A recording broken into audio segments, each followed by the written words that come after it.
Madeleine Delblé was a French laywoman, born in 1904. She inherited her father's interest in art and talent for writing, but religious education was not his family's strong point. Therefore, at the age of 15, influenced by a literary and philosophical circle of freethinkers, she goes from religious indifference to atheism.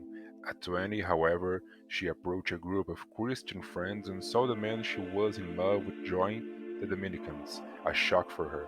She begins to pray then, and in 1924 she meets God, or rather, as she herself says, he finds her.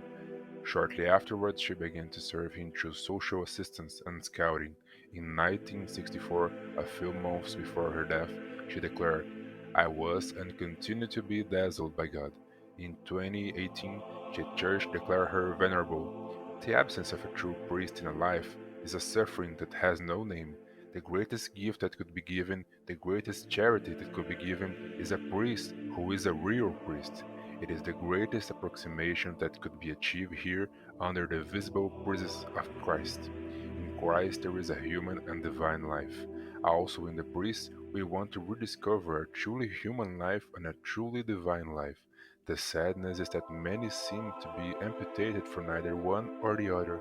There are priests who seem to have never had a life as a man.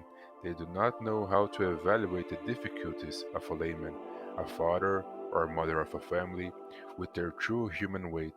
They don't realize what the life of a man or a woman really is.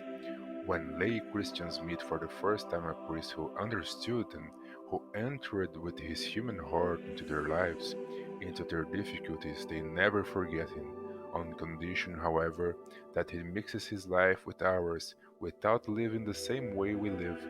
Priests treated lay people for a long time as if they were minors. Today they have gone to the other extreme. They have become his companions. We would like them to continue being parents. When a family man sees his son grow up, he treats him like a man and not like a brat, but he always considers him his son, a man. We also need the priest to have a divine life. The priest, living completely among us, must continue elsewhere. What signs do we expect from his divine presence? Prayer. There are priests who we never see praying, which is generally called praying. The joy. How many agitated, anguished priests. Strength. The priest must be one who sustains, incessant, vibrant, but never gives up. Freedom. We want it free from all formulas, from all prejudices. Lack of interest. There are those who sometimes feel used by it instead of it helping us achieve our mission. Discretion. He must be someone who keeps quiet. Hope is lost in those who confide in us too much. The truth. May he be the one who always tells the truth. Poverty. It is essential, someone who is free in the face of money, that he feels a law of gravity that is instinctively attracts him to the little ones, to the purest. The meaning of the church, that he never speaks of the church lightly, as if he were outside. The son who allows himself to judge his mother is immediately judged. But there is often a third life that invades the first two and drowns them. The priest becomes the man of ecclesiastical life, of the clerical environment. His vocabulary, his way of living, his way of naming things, his taste for small interests and small intrigues of influence, everything is a mask that painfully hides the priest, that leaves behind the priest that he is without doubt.